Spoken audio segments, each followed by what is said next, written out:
Warahmatullahi wabarakatuh. Waalaikumsalam warahmatullahi wabarakatuh. Selamat pagi. Pagi. Selamat pagi.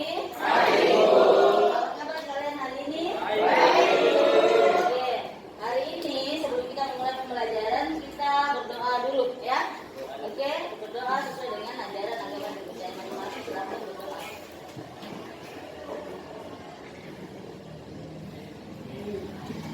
Oke, tujuan pembelajaran kita hari ini itu tentang partikel materi ya.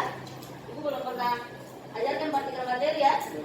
Partikel materi tentang teori atom, teori perkembangan atom. Nanti ibu lihat videonya. Tetapi sebelum dimulai pembelajaran, ibu mau kalian menuliskan selama 24 jam ini hal buruk apa yang terjadi sama kalian, ya? Hal apa yang tidak kalian sukai, siapa yang buat kalian marah, jengkel, ya? Ditulis di sini, ya? Hal buruk yang kalian pernah, yang selama 1 kali 24 jam kalian alami, ya? Nah, oke.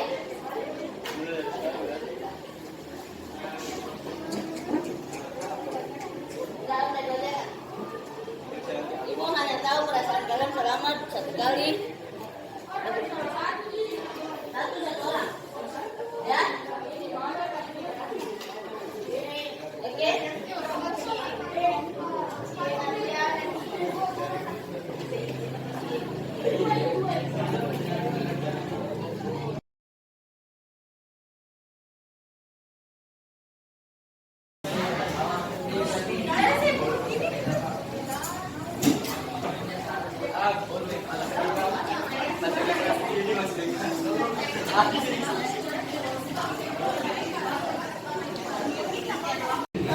Oke, silakan duduk kembali.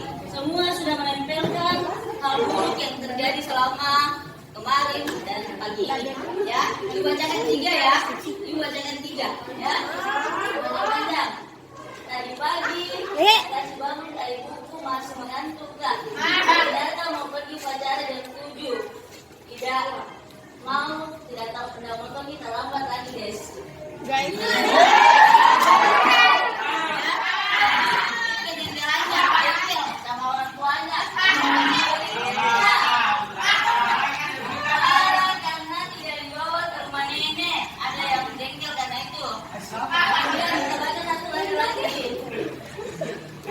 HP saya disita saat apa ini gapo apa? Ya, pokoknya HP-nya disita. Jadi itu beberapa hal buruk, nanti Bu baca semuanya. Itu beberapa hal buruk yang terjadi. Nah, sebelum kita memulai pelajaran, ya, ini kan hal-hal yang diingat, ya. Diingat atau jengkel karena ini, marah karena ini. Sekarang semua hal-hal buruk ini kita lupakan dengan cara coba sejenak kita tutup matanya, duduk tegak,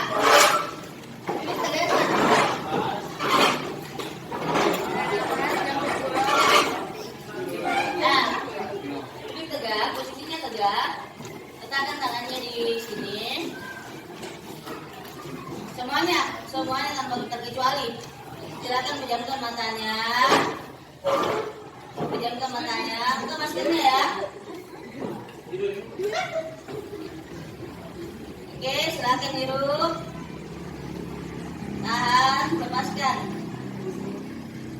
Ya. Sekarang kita memaafkan semua hal buruk yang terjadi sama kita. Entah jengkel sama orang tua, jengkel sama teman, kakak, semuanya maafkan. Berdamailah dengan dirimu, ya. Tidak boleh kecewa, tidak boleh jengkel. Kalau kamu bawa hal-hal buruk, kita akan jadi ingat terus. Ya, marah sama orang tua terlebih tidak boleh ya. Berdamai sama dirinya, berdamai sama keadaan. Oke, tutup matanya, tarik kembali nafasnya, ulangi 3 kali. Keluarkan, jangan keluarkan lewat bawah ya. Keluarkan di hidungnya, oke? Tarik, keluar, tarik. Oke, saya berdamai dengan keadaan saya, ya. Katakan dalam pada dirinya, saya berdamai pada keadaan saya. Oke?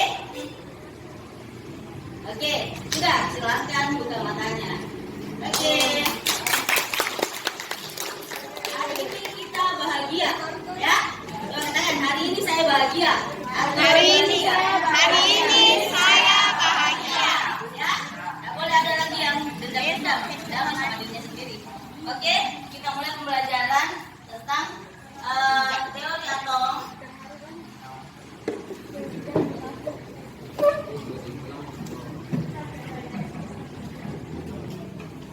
Dan bisa dibaca yang ini? Nah, bisa ya. Nggak bisa, Bu. Jadi model atom kedua itu model roti kismis ya. Ada muatan positif di tengahnya, kemudian di pinggir-pinggirnya ada muatan negatif kayak roti kismis ya. Ini model atom yang dikembangkan oleh J.J. Thomson.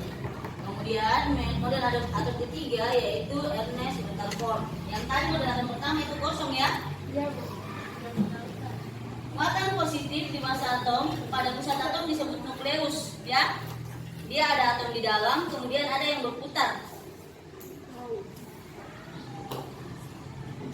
Dengan kata lain, ruang di dalam atom adalah ruang kosong, kemudian dikelilingi oleh muatan negatif, ada partikel yang berputar.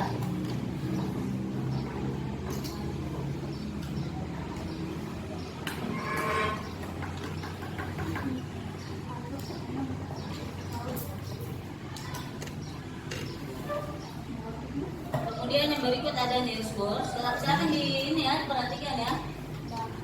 Menurut Bohr, elektron berputar mengelilingi pada lintasan tertentu. Kalau tadi lintasannya acak, ya ini lintasannya ya ada lintasan tertentunya.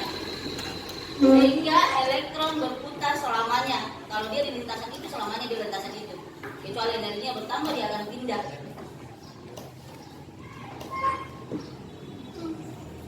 Kalau energinya bertambah, dia akan pindah.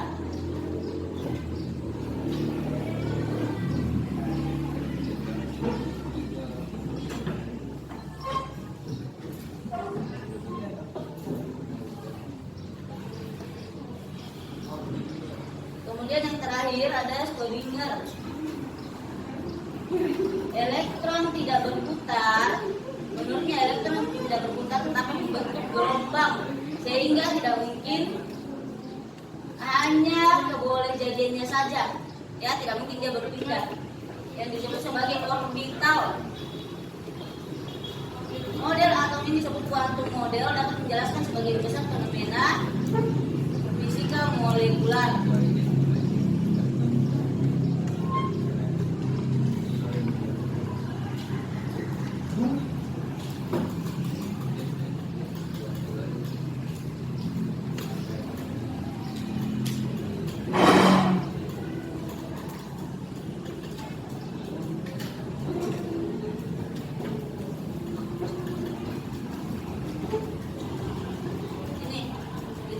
Jadi yang terakhir itu yang diterapkan sampai saat ini. Yang pertama kosong, yang kedua berbentuk roti kismis, yang ketiga lintasannya tidak jelas.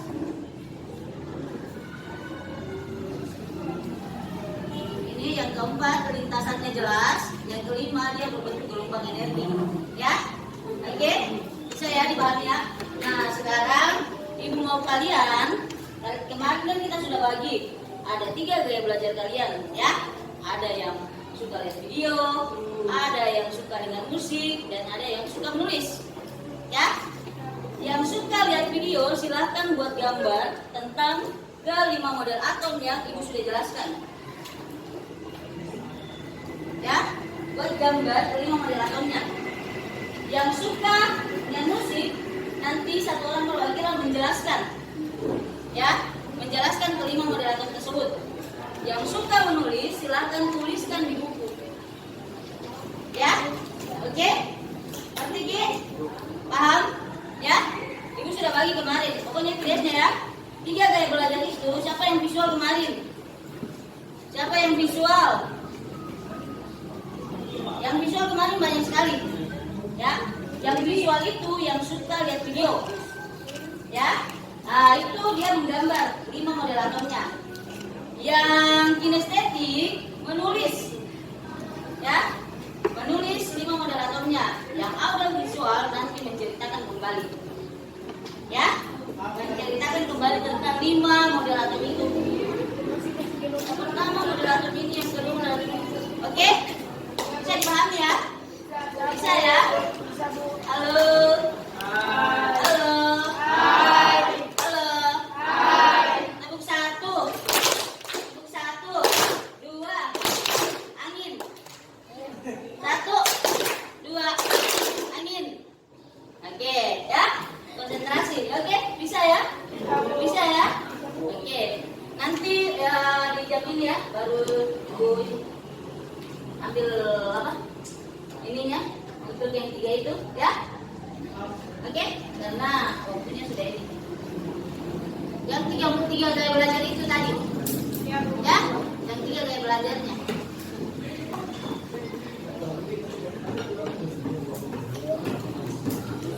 Atau ada yang mewakili supaya selesai? Ada yang mewakili? Kemarin sudah ya di bukunya ya? Ada di bukunya kemarin? Hah? Iya. Oh, sesi 2 ya? Sesi 1. Oke, coba Lina.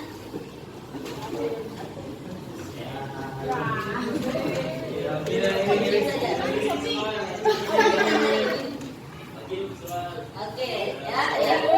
Ini contoh visual yang menggambar tentang bagaimana 5 teori atom. Oke, yang sesi 2 nanti ya.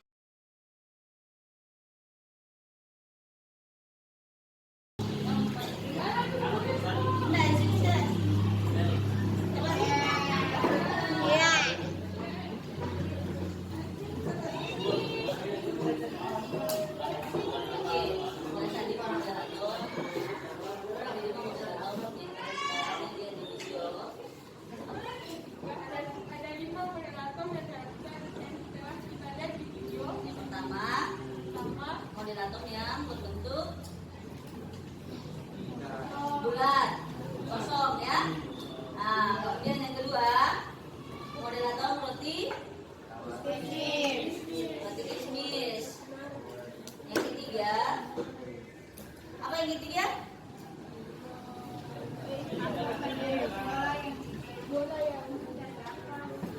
Lintasannya tidak beraturan ya. Oke, yang keempat ada intinya. Kemudian yang kelima dia berbentuk gelombang energi. Oke, silakan duduk ya. Oke, nah jadi itu tadi pembelajaran tentang teori perkembangan atom ya. Ingat ini nanti akan masuk di soal ujian semesternya juga. Silakan diingat, semoga diingat. Nanti jam kedua ibu masuk ya, ulangan ya. Nah, nanti bebaskan waktu berapa, 1 jam, kemudian ulang ya. Oke, itu saja pembelajaran ibu hari ini. Apa ya? Tetap sehat ya, jaga kesehatan. 2 minggu sekitar 2 minggu lagi kalian selesai ya. Oke, terima kasih. Luar biasa ucapan. Assalamualaikum warahmatullahi wabarakatuh. Waalaikumsalam warahmatullahi wabarakatuh.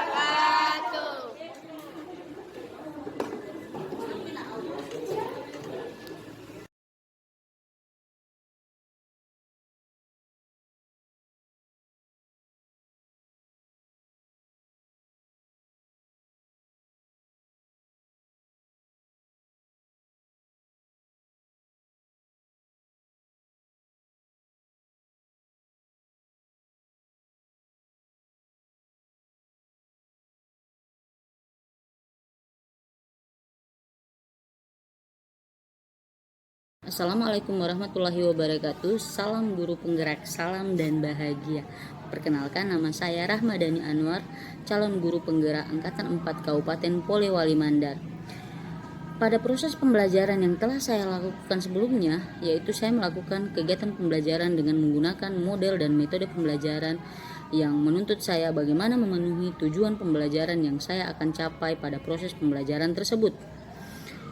Setelah mengikuti kegiatan guru penggerak sejauh ini sampai di modul 2.2 tentang pembelajaran sosial emosional, banyak hal yang saya pelajari tentang bagaimana pembelajaran itu keberpihakannya kepada murid, kemudian bagaimana mewujudkan profil pelajar Pancasila yang beriman, bertakwa kepada Tuhan Maha Esa dan berakhlak mulia, berkebinekaan global, mandiri, gotong royong, bernalar kritis, dan kreatif.